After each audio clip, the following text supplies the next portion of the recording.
this edition of Cache Rendezvous, we'll show you how you are affecting northern Utah's water, air, land, how we got to this point, and how you can fix it. All that and more, this is Cache Rendezvous.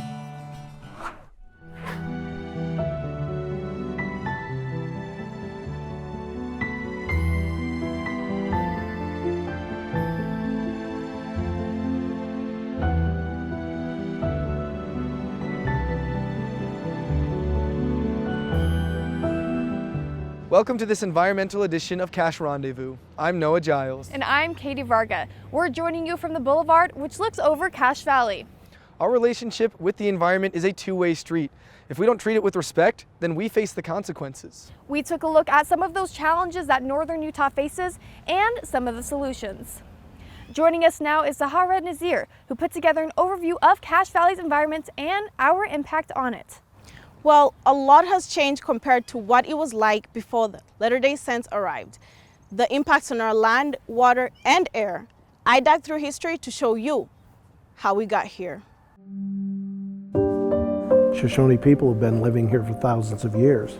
Cache Valley's first residents were indigenous people. We called this place Sahivagoi, which means Valley of the Willows. Cache Valley was known for its water and streams. In 1856, a group of pioneers led by Peter Mon arrived in Cache Valley and settled in what is now Wellsville. They were agriculturalists. They planted crops. That first year, I think the pioneers brought 3,000 head of cattle to the Cache Valley. What was once these beautiful fields of wild seeds and grasses and willows now had fences. Perry says the pioneers' lifestyle set in motion a completely different way of life. We managed this resource, this world, this land, this valley for thousands of years without screwing it up. Now people will say, yeah, but you were living in teepees and you didn't have cars. Well, that's right. We didn't have cars. We didn't have the pollution either. This pollution is causing problems for Cache Valley's natural resources. Experts say all that water Cache Valley used to be known for is slowly disappearing.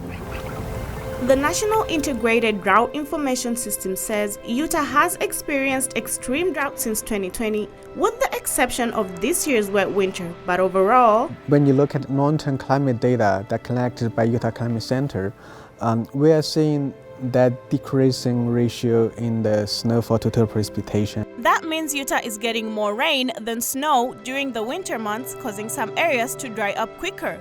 A U.S. Geological Survey reports that this also increases the chances of contamination. Does the water have properties that are necessary to sustain life in that water body? For the wildlife and humans that use it, we want the water to have certain properties that do not contain toxins. Baker says there are two major concerns that can put those toxins in our water. Probably the greatest sources of pollution in Logan are going to be from animal feedlots and wastewater treatment plants. Those two not only pollute water, but also air. The Utah Department of Environmental Quality reports ammonium nitrate is responsible for 70% or more of the fog we see in Cache Valley during an inversion. And unless you get a good windstorm that'll blow it out, why we can sit in those inversions for several weeks or months before they clear. The ammonium comes from our agriculture industry, but that nitrate comes from cars. And everybody drives till they don't go home anymore. They go to a restaurant and then they're sitting idling in a place waiting for their fast foods. Whether it be idling in your car or building more housing, you and me are part of the problem. The people who live here say the top contributors of pollution are the people. I really think the population and the housing developments in the last 10 years, it has just been crazy. Lowell says when they first moved to Nibley, 400 to 500 people lived there. The U.S. Census says now there are about 7,000 more and a total of 133,000 people in Cache County. It's a capitalistic way of looking at things. The land and the environment is here for our use, to use any way we want as long as we own the land. Indigenous worldviews look at that differently. We look at it as it's Mother Earth, and we need to treat her with respect and kindness and love so that she'll continue to produce year after year. As a society, we don't make decisions that will affect the community as a whole anymore. We make decisions based on selfish behaviors. That's what I am saddest about. Perry says there's still time for our generation to make the necessary changes to save the environment. But first, we need to understand the root of the problem. Thanks, Sahara. In the rest of this Cache Rendezvous, we will explore some of the challenges and offer solutions. All that is coming up. Think about it when you throw trash out the window, a cigarette butt, it ends up in water. We'll show you some of the things you do that affect Utah's water quality. Take just that half a second to think, am I adding to the air pollution emissions in our valley? We'll show you how idling is polluting our skies and how it's ruining your health. It's really hard to watch that kind of change. Developers are building more houses on farmland. We'll show you how that's affecting the soil. Hi, I'm Peter. And there's nothing I love more than sharing vegetables with my friends. Come on in! Help yourself to anything. That's why we give our food the utmost respect it deserves. Did you know there are simple steps we can all take to help save food? You can cook it, store it, even share it. Just don't waste it. Because when it comes to food, better ate than never. To learn more, visit savethefood.com. Hey, you. Yeah, you. Getting that college education? What are you gonna do? Graduate and take some office job? Be like everybody else? Or will you dare do something different? Like, be a teacher. You could be my teacher. You got the skills. The smarts? Yes, you. You could be the teacher I never forget. That'd be cool. Does that corporate job even have recess? What are you gonna make of yourself? What are you gonna make of me?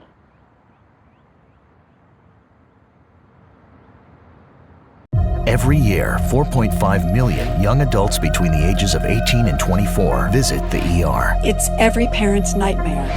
Umergency gives you all the tools you need to quickly and effectively manage your family's emergency. Umergency provides instant access to vital resources, customized to your student's campus and local community, digital consent form, and built-in urgent alert button. Umergency gives you peace of mind when you need it most. Download your Umergency app now.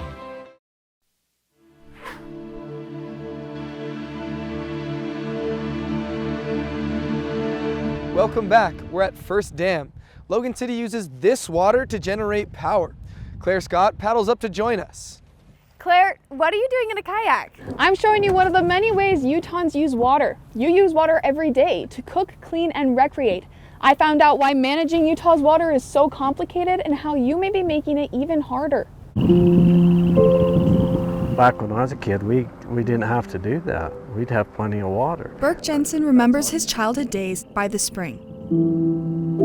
I spent a lot of time here, and Grandma would tell us to get a fish for evening dinner, and so that was just part of the day's chores. They built here because the water source was here. Jensen lives in Collinston, a town in Box Elder County where most residents rely on private wells. The spring, the wells, the water, without them we wouldn't be here.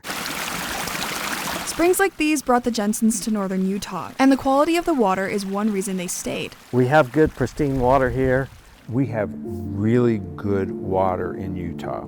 The water that we drink is some of the best water in the country. Utah's water is clean thanks in part to the Utah Division of Water Quality.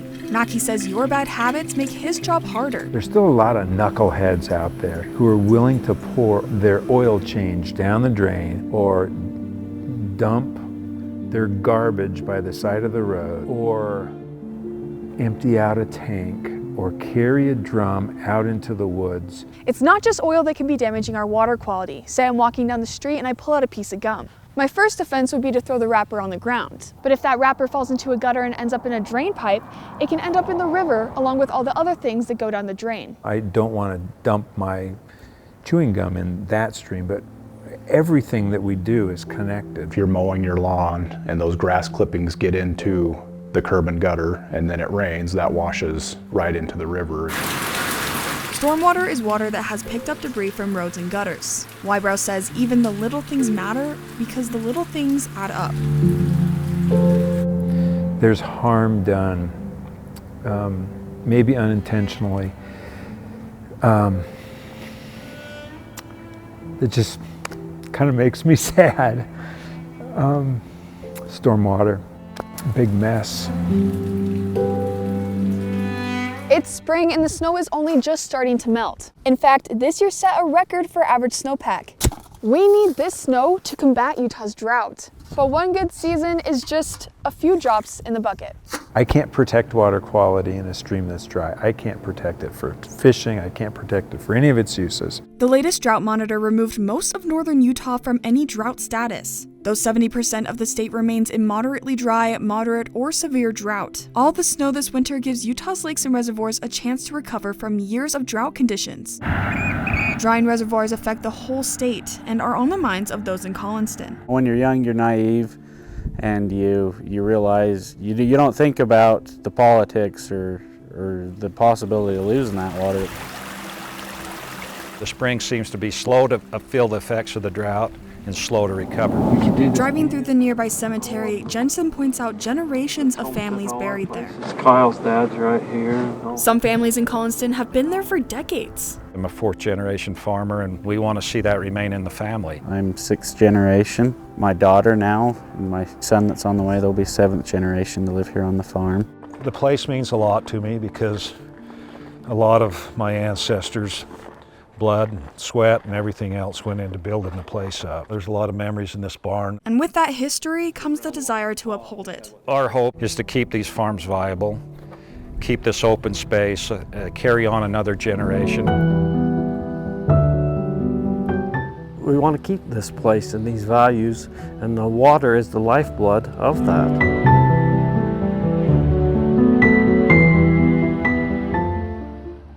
Claire, are these problems unique to Collinston? No, Katie, people all across Utah have issues getting access to clean water, and the drought is only making it worse. With all the snow we got this winter, is that going to help at all? Well, Mackie says even with our historic snowfall, we're still going to see dry rivers and reservoirs. It'll take years of good snowpack to get Utah back to a healthy level. Thanks, Claire.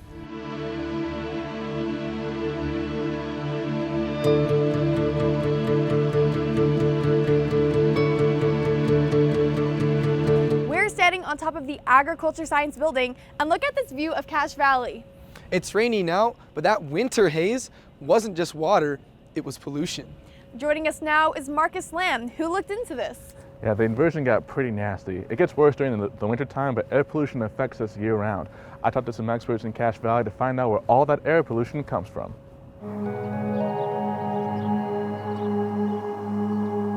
This is the sky in Cache Valley. Clearly, something's not right. What you see is the air you breathe. So how is it being poisoned?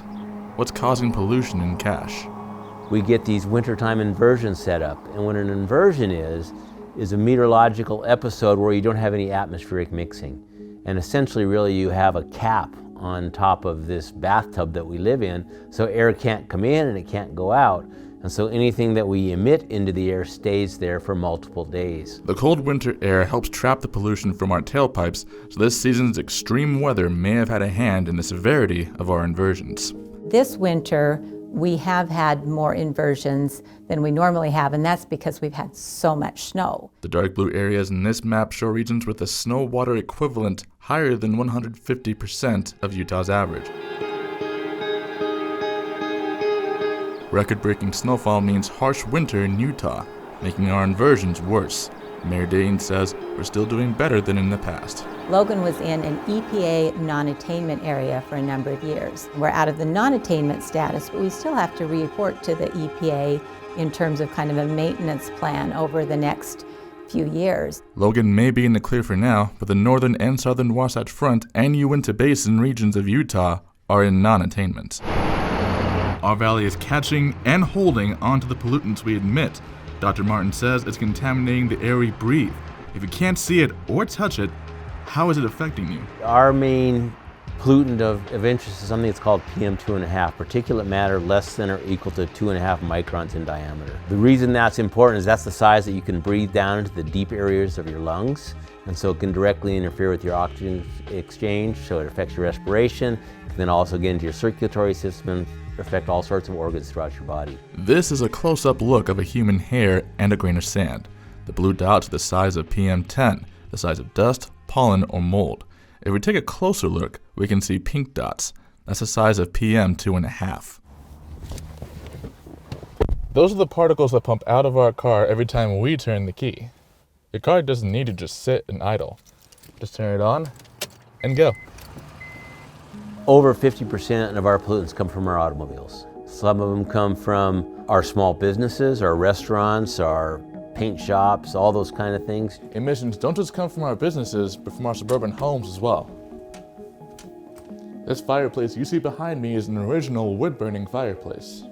SierraClub.org says that a wooden fireplace causes 8 times more carbon monoxide than a wooden stovetop. Winter conditions are ending and we're starting to warm up. We'll see fewer inversions even though we continue to pollute the air. Environmental scientists tell us the heat is becoming worse, and reducing our emissions is essential. At the big scale, we need to work on addressing our contributions to climate change. So we need to reduce our emissions globally and as a country and as a state. That will help us avoid some of the most extreme conditions in the future that we might be on track for if we didn't reduce our emissions. As summer brings warm weather, we'll see more clear and sunny days, but that doesn't mean we can ignore our problems.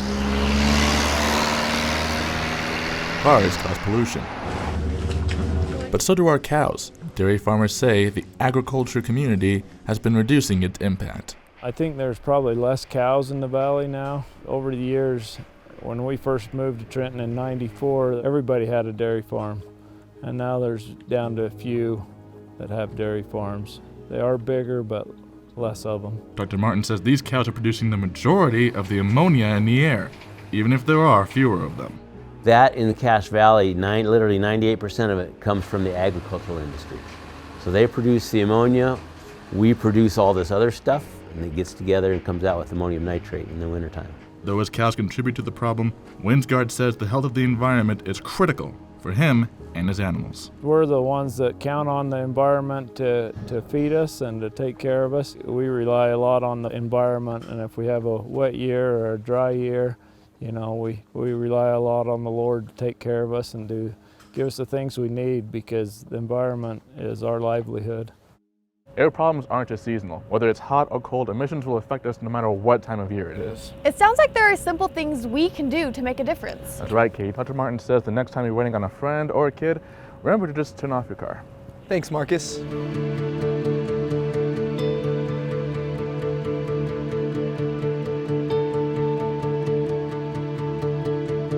We're at a construction site where developers are building homes. Verl Johansson joins us. He found out how construction affects life in the valley.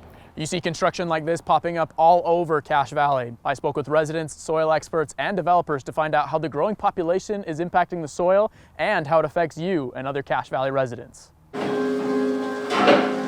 Katie and Sean Johnson have lived in Cache Valley since 2006. They both went to USU in the mid-90s. I've lived in Cache Valley since 2006, December. Part of the reason we loved it here is because there was open land space. Sean grew up in Cache Valley. Since moving back to Nibley, he says that open space is disappearing. Well, all these homes were being built on farmland. Homes were going up everywhere. I keep saying, I wish I had a lot of money to buy some of this land so it could stay open. Nibley is still growing. So Nibley was that street, Hollow Road, one street behind them, then Main Street, and like there are 2 more streets. None of this here existed. This was all farmland. It's hard enough for residents to see farmland like this torn up, but how do farmers deal with the impact? Curtis Marble has been working his family farm since he graduated high school.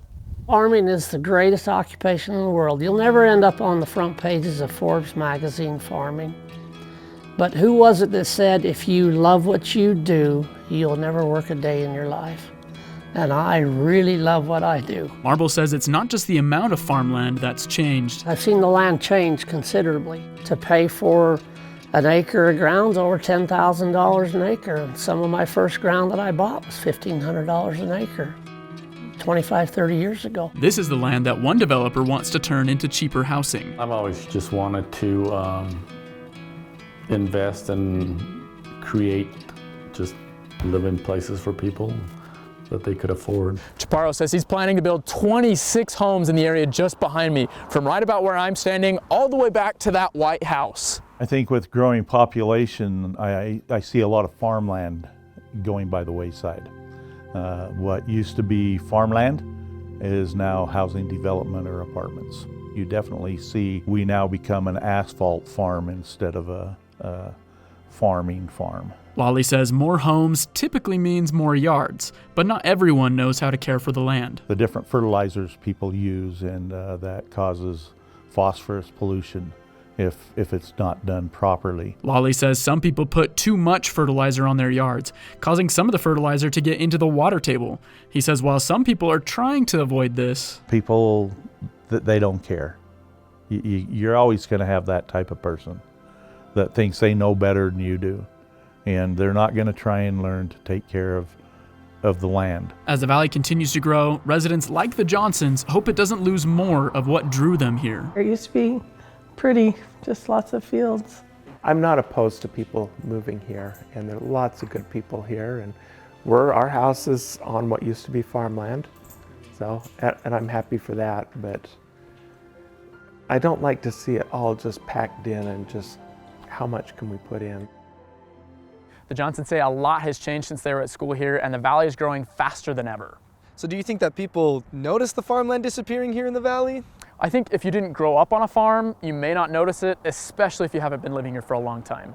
Thanks, Virl. I'm part of the problem. I have to be part of the solution, right? You've seen the problems with our land, water, and air. Coming up, we'll show you the solutions. Hey Bobo, do trees tell each other stories? I'm sorry, I'm afraid I don't know that. Hey, why don't we go find out? Listen. Do clouds take naps? I couldn't tell you. Dad, do stars visit their friends? Look!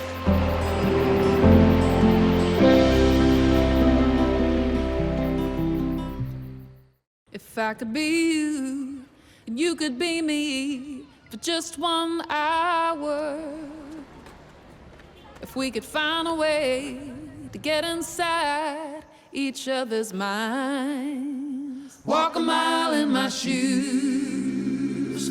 Walk a mile in my shoes. Well, before you abuse, criticize, and accuse. Walk a mile in my shoes. When I was in foster care, I never knew when I would have to move. So I always had my suitcase ready to go. Then one day I was adopted. My new parents opened their hearts and home to me. My parents cook my favorite breakfast for me every morning. My parents take me on trips I never thought I would go on. They gave me a home and an even better reason to use that suitcase. My parents aren't perfect, but they're perfect for me.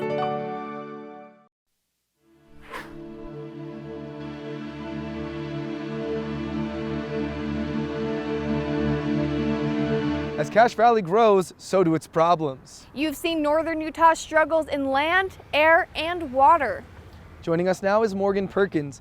Morgan, it's looking a little bleak. Is there anything we can do to solve these issues? Yeah, you're right, Noah. It is difficult to see all these problems, but the experts I talked to say that it is possible if we all work together. The evidence of human impact on Cache Valley's environment is seen in trash, smog, and dirty water. Environmental experts say we still have a chance to turn back time and fix what was ruined. Individually, I think it's a lot of it is being aware. Know what you're doing, know what, if we're out enjoying the out of doors, mountain biking or hiking, or know how to behave well.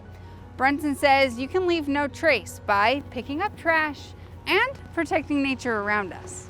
In November, Cache County voters passed the $20 million open space bond to preserve farmland and other open spaces. Mint farmer Curtis Marble says taking care of the land and respecting your soil will lead to a bountiful harvest. You've got to take care of your soil if you want it to take care of you. So why does it matter if Cache Valley citizens protect our environment? But I moved here too. I'm part of the problem. I have to be part of the solution, right? These canals provide flood irrigation, and that causes water to evaporate. Farmers say pressurized irrigation is a solution to this issue. 5 years ago, Benson put in this pressurized underground irrigation system. Farmers say that it will pay for itself in the next 3 years because of all the water it saves. Logan City officials say residents are responsible for their water. They should clear water flow blockage and not take more than their fair share. That's your responsibility as a property owner to make sure that water can flow through the channel freely. Wybrow says droughts can get scary, but as long as residents use water responsibly, we should be in a good place. Children playing outside, something Mayor Dane says is safer now that we're meeting federal clean air standards. Logan City says they made changes to get here. There's a wide variety of things we're trying to address the problem. Not one is a silver bullet. They say they got serious about vehicle emissions, made it easier for police to ticket idlers, and collaborated with the county and schools to help educate Valley residents on keeping the air clean. So what can you do to help Cache Valley's air? Don't be afraid to talk to your neighbors about it, your family members about it. What we see in a lot of environmental pushes is one generation has to teach the other generation. A lot of times it's the younger generation that teach us older folks. Mayor Daines asks you to cut down on your engine time, don't idle, and better yet, ride Cache Valley's free transit. We would live in a healthier society if everyone had a general understanding of environmental management, but I also understand that there's a lot of different ways to make the world a better place, and not everybody has the time to dedicate to learning about environmental issues. Klein says you can bring change by voting for representatives with a record of helping the environment. Over 130,000 people call Cache Valley home. Brunson says it's important that we take care of the home that takes care of us. We have this place that matters to us, that is so beautiful and that offers us recreation opportunities and just beauty to be able to enjoy year-round. Morgan, you've seen some of these solutions in action. How do you feel about Cache Valley's future? Yeah, with so many great people working together, I think we have a shot at keeping our valley better than we found it. Thanks, Morgan. The land is disappearing, water is scarce, and the air is polluted. And if we don't do anything, it could get worse. If we all do our part, we can start repairing the environment for ourselves and future generations. Thank you for watching this edition of Cache Rendezvous. We'll leave you some shots from around the valley. Have a great week, Cache Valley, and we'll see you in the fall.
Hey there, I'm Lance Bass, and this is Chip.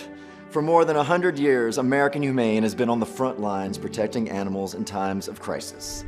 From Pearl Harbor to 9/11, the California wildfires, and the coronavirus pandemic, American Humane Rescue has provided life-saving assistance for animals in virtually every major national disaster. If you're anything like me, your pets mean the world to you. And if disaster strikes, you want to keep them safe. To prepare for an oncoming disaster, ensure your pet has secure and up-to-date identification. And if you must evacuate, remember to take your disaster preparedness kit with you. To learn more about disaster planning and how to keep your best friends safe, please visit AmericanHumane.org. Son, love is like the ocean. You have to tread the waters. Dad, that's not the kind of help I needed. Jessica, Will you go to prom with me? Yes. Thousands of teens in foster care can't wait to share their first with you.